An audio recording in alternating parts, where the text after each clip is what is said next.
Información precisa, completa, veraz, objetiva e independiente. Directo a tu pantalla. Radio Caracas Radio presenta Voz de América. Freddy Guevara, parlamentario de 2015 detenido el lunes, fue trasladado a tribunales donde durante toda la madrugada de hoy fue celebrada una audiencia de presentación en la que fue ratificada la medida privativa de libertad en su contra y fue establecido como centro de reclusión una de las sedes del Servicio Bolivariano de Inteligencia Nacional, según informó el partido Voluntad Popular. El Ministerio Público había adelantado que, entre otros cargos, le serían imputados los delitos de terrorismo y traición a la patria. La audiencia tuvo lugar luego de que se cumpliera el plazo constitucional de 48 horas para llevar a cabo el procedimiento. Teresli Malavé, integrante del equipo defensor de Guevara, resaltó la gravedad de los patrones de violación a los derechos humanos de los presos políticos y aseguró que este caso no es la excepción. Primero lo detienen arbitrariamente. Ya ustedes vieron, el fiscal general de la República dijo que lo habían detenido porque estaba vinculado supuestamente a los paramilitares y que iba a designar 2 fiscales del Ministerio Público para que investigaran. Entonces, señor, ¿usted investigó o no investigó? Quiere decir que no investigó, que lo detuvieron y así sencillamente ocurrió.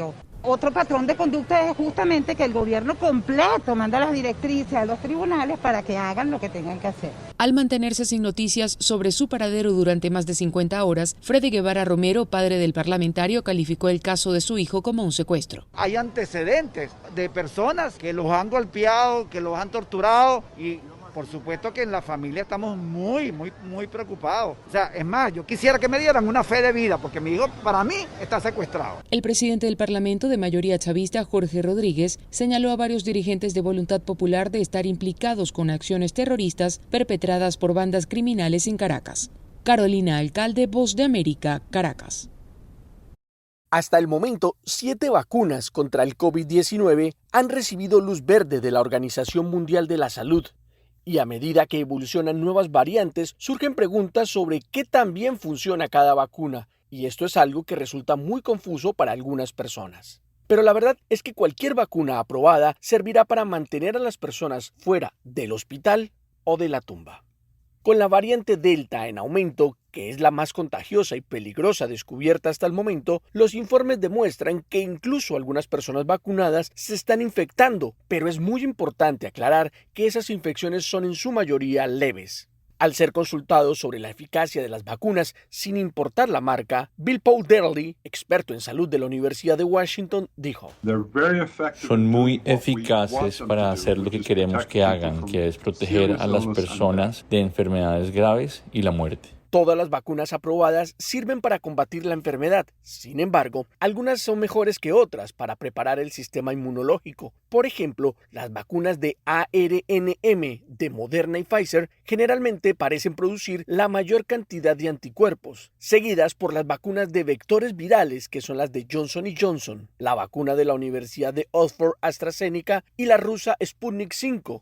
Y al final de la escala están las de virus inactivo, que son las vacunas chinas de Sinovac y Sinopharm. Todas las vacunas producen suficientes anticuerpos para combatir la cepa original, pero los niveles de anticuerpos comienzan a importar más a medida que aparecen las nuevas variantes. Al ser consultado sobre este tema, el experto del Imperial College of Health de Londres, Peter Openshaw, afirma: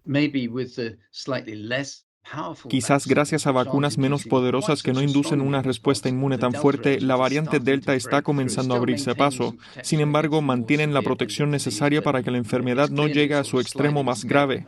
Al parecer, las vacunas de Pfizer, Moderna, AstraZeneca, Johnson & Johnson y Sputnik V son mejores que Sinopharm y Sinovac para activar la segunda línea de la defensa del cuerpo, llamados células T. La doctora Deborah Fuller, experta en vacunas de la Universidad de Washington, destaca que estas vacunas, que pueden inducir una respuesta inmune de respaldo, van a brindar una mejor protección contra diversas variantes que una vacuna inactiva que solo induce anticuerpos. Héctor Contreras, Voz de América, Washington. Más de un centenar de personas han sido asesinadas en lo que va de año en Washington, D.C., la capital estadounidense. Y según informó la policía, es la primera vez que la ciudad alcanza esta cifra desde el año 2003. Las estadísticas del Cuerpo Policial del Distrito de Columbia recogen un incremento considerable en las tasas de crímenes y homicidios que aumentan en más de un 40% con respecto a años anteriores. Ante esta preocupante realidad, la alcaldesa de Washington, D.C., Muriel Bowser, se reunió con el presidente Joe Biden y otros líderes locales de todo el país para abordar este inquietante repunte de la violencia, una problemática que, según aseguró el presidente Biden, llevan muchos años luchando. He estado en esto por mucho tiempo. Parece que la mayor parte de mi carrera he estado lidiando con este problema. Bueno, no existe un enfoque único para todo, pero sabemos que hay algunas cosas que funcionan. Y la primera de las que funcionó es frenar el flujo de armas de fuego utilizadas para cometer delitos violentos. Los esfuerzos de la administración Biden se concentran en reducir la violencia armada e invertir en la seguridad de los vecindarios. Y para lograr ambos objetivos, el mandatario estadounidense recordó que miles de millones de dólares del plan de rescate estadounidense están a disposición de los gobiernos estatales y locales para, por ejemplo, contratar mayor presencia policial en zonas donde sea necesaria. Por su parte, la alcaldesa Bowser reconoció el problema y aseguró que el enfoque de su oficina abarca diferentes estrategias que incluyen proyectos para prevenir la violencia y ampliar las oportunidades, así como planes de ejecución, de modo que atacan el problema desde todos los frentes. Además, Bowser aprovechó su comparecencia ante los medios para dirigirse a cualquier persona que pretenda sembrar caos y miedo en la ciudad. Tengo un mensaje para cualquiera que cometa un delito en nuestra ciudad, y es que la policía va a utilizar todas las herramientas a su disposición para encontrarlos y hacerlos responsables. La alcaldesa Bowser aseguró que es alentador tener un presidente y un fiscal general comprometidos a trabajar con los líderes locales, de modo que se maximicen los recursos federales desplegados en las ciudades para abordar estrategias de prevención de la violencia comunitaria, además de las estrategias de aplicación de ley. Judith Martín Rodríguez, Voz de América. El gobierno de Estados Unidos apoya a un gobierno haitiano inclusivo y creíble, dijo Laura Loshman, subsecretaria de Estado adjunta interina del Departamento de Estado para Asuntos del Hemisferio Occidental, en entrevista con La Voz de América, destacando que en este momento la solución a este proceso político depende de los propios haitianos. Estados Unidos, en conjunto con nuestros socios internacionales, estamos en constante contacto con líderes políticos haitianos, alentándolos a unirse y a tener un proceso abierto, inclusivo y formar un gobierno de unidad que incluya al sector privado, la sociedad civil y los distintos partidos políticos. Loshman formó parte de una delegación de Estados Unidos que el presidente Joe Biden envió a Haití el 11 de julio en respuesta a una solicitud de asistencia del gobierno de Haití tras el asesinato del presidente Jovenel Moïse la semana pasada. Héctor Contreras, Voz de América, Washington. Tras el estallido de la crisis sociopolítica en Nicaragua en mayo de 2018, la cifra de los considerados presos políticos en el país ha variado continuamente y hasta mayo de este año 112 personas permanecían detenidas, entre ellos 3 mujeres. Sin embargo, el gobierno de Nicaragua incrementó la presión contra los opositores, capturando en los últimos meses a 26 líderes sociales, activistas políticos y empresarios, y de este grupo 7 son mujeres. En total, el gobierno de Nicaragua mantiene retenidas a 10 mujeres consideradas presas políticas, 8 de ellas dentro del sistema penitenciario La Esperanza y la Dirección de Auxilio Judicial, mejor conocida como el Chipote, lo que genera serias preocupaciones entre sus familiares, ya que muchos desconocen su situación actual y ni siquiera se han podido comunicar con ellas desde el momento en que fueron detenidas. Ana Lucía Álvarez Vigil, sobrina de Ana Margarita Vigil y hermana de Tamara Dávila, ambas presas políticas capturadas hace más de 30 días, dijo a La Voz de América que existen muchas condiciones particulares que elevan el riesgo al que se encuentran expuestas las mujeres dentro del sistema carcelario del país. Las mujeres solemos sufrir violencias particulares, sobre todo violencias sexuales, agresiones sexualizadas. En el caso, digamos, de las mujeres que están en el Chipote, no las hemos podido ver. Lucía Pineda Ubao, expresa política que vive en el exilio en Costa Rica, compartió con La Voz de América las dificultades que se enfrentan en las cárceles de Nicaragua. Pues es duro porque en algunos momentos han habido torturas físicas físicas, psicológicas, el hecho de estar ahí dentro de una cárcel siendo uno inocente. La mayoría de las detenidas son investigadas por el delito de traición a la patria. Dalian Ocaña, Voz de América, Nicaragua.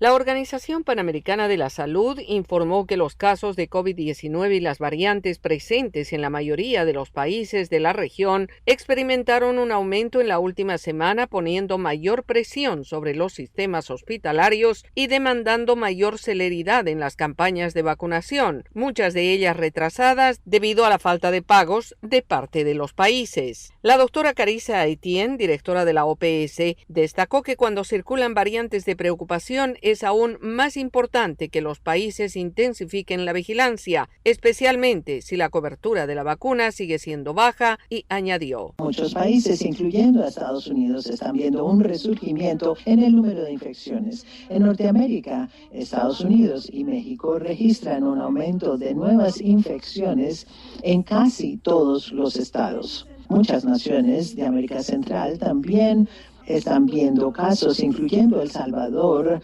donde se observó un aumento constante en el número de los casos diarios entre fines de junio y comienzos de julio, y Guatemala, donde a nivel departamental hubo repuntes en el número de muertes. En la conferencia semanal de prensa de la Organización Panamericana de la Salud, se destacó que en las Américas se han reportado casi 74 millones de casos de COVID-19 y 1.900.000 muertes. Esto significa más de un tercio de los casos y más del 40% de las muertes reportadas en todo el mundo. Al mismo tiempo, la directora de la OPS se refirió a la preocupación que genera Haití en medio de la crisis política, social y sanitaria que enfrenta.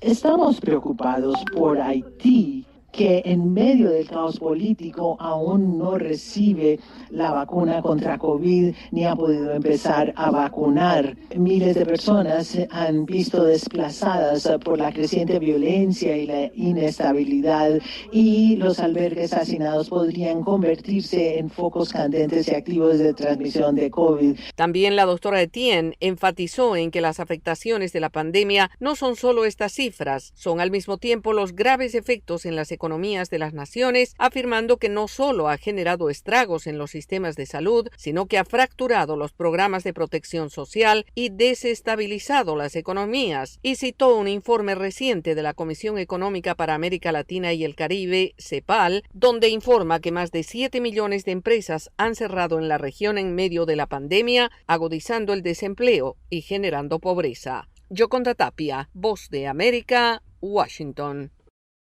Los Juegos Olímpicos de Verano en Tokio, modificados una y otra vez por el avance de la pandemia del COVID-19, tomó otro giro cuando la gobernadora de Tokio, Yuriko Koike, informó sobre la cantidad de hospitales disponibles y una aceleración en la vacunación entre ancianos, lo que significaría que la ciudad estaría lista para iniciar unos Juegos Olímpicos seguros y protegidos el 23 de julio. Koike dijo que mucha gente será vacunada en los próximos días y durante los Juegos Olímpicos, y que el mayor resultado sería una caída en los casos graves entre ancianos y la proporción de muertes, añadiendo que estos resultados, más un sistema médico preparado, son suficientes para seguir adelante con los Juegos Olímpicos y que sean seguros. La capital japonesa entró en su cuarto estado de emergencia esta semana en medio de un repunte en los casos de COVID-19, que a su vez llevó a organizadores de los Juegos Olímpicos a prohibir la entrada de espectadores a casi todas las sedes. Sobre el tema, el presidente del Comité Olímpico Internacional, Thomas Bach, lamentó la ausencia de espectadores y anticipó cómo cambia el significado de los Juegos.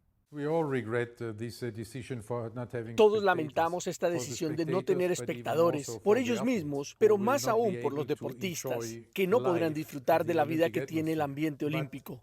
Pero para los atletas creo que el sentimiento será muy diferente, porque sabrán que miles de millones de personas de todo el mundo están con ellos en sus corazones, que los están apoyando, que están sintiendo con ellos. Se han tomado otras medidas respecto a los espectadores, como la implementada hace meses de prohibir la asistencia de espectadores espectadores extranjeros. Ahora, funcionarios oficiales están pidiendo a los residentes de Japón que vean los juegos por televisión para mantener el movimiento de personas al mínimo. Es muy triste que los juegos se celebren sin espectadores, dijo Koike. Es una gran lástima que tengamos que celebrar los Juegos Olímpicos sin ellos. Koike, de 68 años, acaba de regresar al trabajo tras un breve descanso debido a síntomas de fatiga que obligaron su internación en un hospital. La gobernadora fue reelegida el año pasado y es a menudo señalada como una posible primera ministra, ya que se ha ganado el apoyo público por su enfoque directo a la pandemia en contraste con un lento lanzamiento de la vacunación a nivel nacional. John F. Burnett, Voz de América, Washington. Bienvenidos, estimados oyentes, a Deportivo Internacional de la Voz de América. Henry Llanos les informa. El jugador Shohei Ohtani agradeció que todas las miradas se posaran sobre él y Vladimir Guerrero tampoco desaprovechó el escaparate. Ohtani lució su recta de 100 millas por hora para resolver un inning perfecto y llevarse la victoria el martes al convertirse en el primer pelotero en disputar el Juego de Estrellas elegido como pitcher y bateador. El dominicano Guerrero sacudió un jonrón de 468 pies y la Liga Americana se impuso el martes 5-2 a la Nacional en el Juego de Estrellas del béisbol de Grandes Ligas. Fue la octava victoria del joven circuito en el clásico de mitad de temporada. La edición del año pasado se canceló debido a la pandemia del coronavirus. Desde el comienzo la atención se concentró en Ohtani. Peloteros de ambos equipos observaban al jugador y el astro japonés conectó de 2-0 con un par de rodados como primero en el orden y bateador designado de la americana. Jared Walsh, compañero de Ohtani en los Angelinos de Los Ángeles, se deslizó para capturar en el jardín izquierdo una línea que salió del bate de Chris Bryant. Evitó así una catástrofe con las bases llenas en el octavo inning. Y la selección de baloncesto de Estados Unidos logró que un partido pareciera fácil. Kevin Durant y Bradley Beal consiguieron 17 puntos cada uno y los estadounidenses tomaron el control desde el inicio para aplastar ayer martes por 108-80 a Argentina en Las Vegas. Con ello evitaron perder 3 encuentros consecutivos, algo que no les ha ocurrido desde que cuentan con jugadores de la NBA. Zach LaVine anotó 15 unidades para Estados Unidos, que perdió sus 2 primeros encuentros en Las Vegas ante Nigeria y Australia. La selección estadounidense encestó el 51% de sus tiros de campo, incluyendo 33 puntos en el primer periodo para iniciar el juego y vencer a Argentina por 10ª ocasión consecutiva desde la derrota en los Olímpicos de Atenas 2004. En el tenis internacional, Roger Federer no competirá en los Juegos Olímpicos de Tokio al revelar el martes en sus redes sociales que sufrió un contratiempo en su rodilla durante la temporada de torneos en césped. Federer había dicho previo a Wimbledon que tomaría una decisión sobre competir en las justas de verano al cabo del certamen de Grand Slam. El astro suizo de 39 años perdió en los cuartos de final en el All England Club la semana pasada ante Hubert Hurkacz. Federer se operó 2 veces la rodilla derecha en 2020 y estuvo más de un año sin jugar. Reapareció un Grand Slam en el Abierto de Francia y se retiró del torneo. Y hasta aquí Deportivo Internacional, una producción de La Voz de América.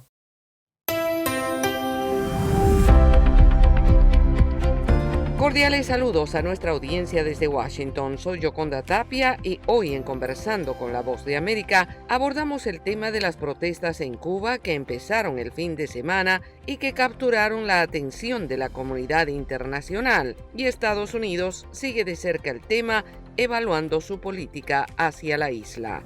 Para abordar el tema, nuestro colega Jorge Agobián entrevistó a la subsecretaria adjunta para Asuntos del Hemisferio Occidental del Departamento de Estado, Emily Mendrala, y parte de ese diálogo.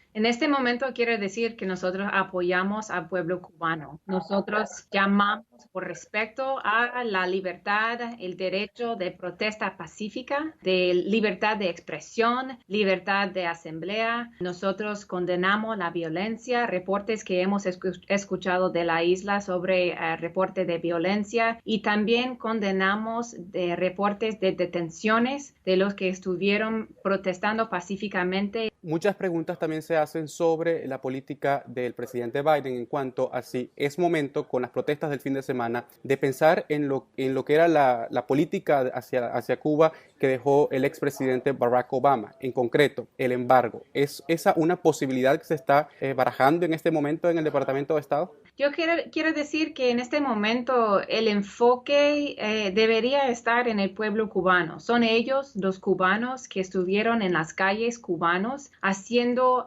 protesta, demandas al gobierno cubano para cambios en su propia vida. Nosotros queremos mantener el enfoque en ellos y en los esfuerzos, las llamadas de ellos, porque esto es realmente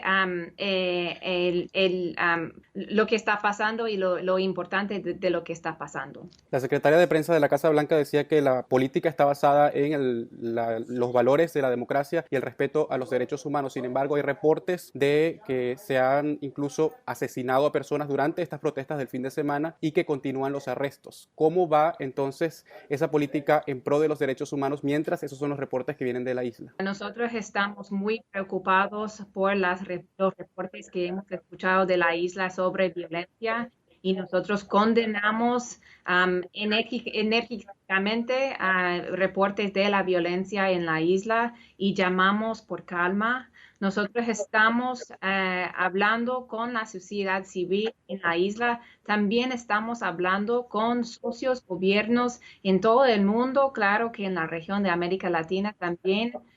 Y hemos escuchado de muchos de ellos apoyo también al pueblo cubano y llamados de ellos entonces para respecto a los derechos del pueblo cubano. ¿Qué nivel de importancia tiene la política hacia Cuba en la administración del presidente Biden en política exterior? Nosotros estamos siguiendo los eventos en la isla muy de cerca y escucharon anuncios de parte del presidente mismo, del secretario del Estado, también de muchos otros oficios de parte del gobierno de los Estados Unidos, mensajes de apoyo para el pueblo cubano y apoyo más que nada de sus demandas de libertad. Pero todo se queda en palabras a través del mensaje diplomático. ¿Habrá medidas, habrá acciones que tomará el gobierno estadounidense si continúa la represión a los manifestantes en Cuba? No queda en palabras. Nosotros tenemos muchos vínculos con el pueblo cubano. Nosotros tenemos una embajada en la isla y por parte de ellos estamos en conversaciones, estamos apoyando al pueblo con palabras, claro, pero estamos hablando con ellos y siguiendo los eventos muy de cerca. ¿Qué responde el Departamento de Estado, el gobierno de Estados Unidos, a manifestantes que están fuera de la Casa Blanca protestando por la situación que se está viendo en su país? Y una de las consignas que escuchamos en esas protestas es que piden una intervención del gobierno de Estados Unidos. ¿Qué le responden? Yo repito que el enfoque en este momento debería estar en el pueblo cubano. Ellos son los que están haciendo las manifestaciones y ellos son los que tienen demandas de su propio gobierno. Era Emily Mendrala, subsecretaria adjunta para Asuntos del Hemisferio Occidental del Departamento de Estado de Estados Unidos, abordando el tema de la política hacia Cuba. Esto fue Conversando con la Voz de América.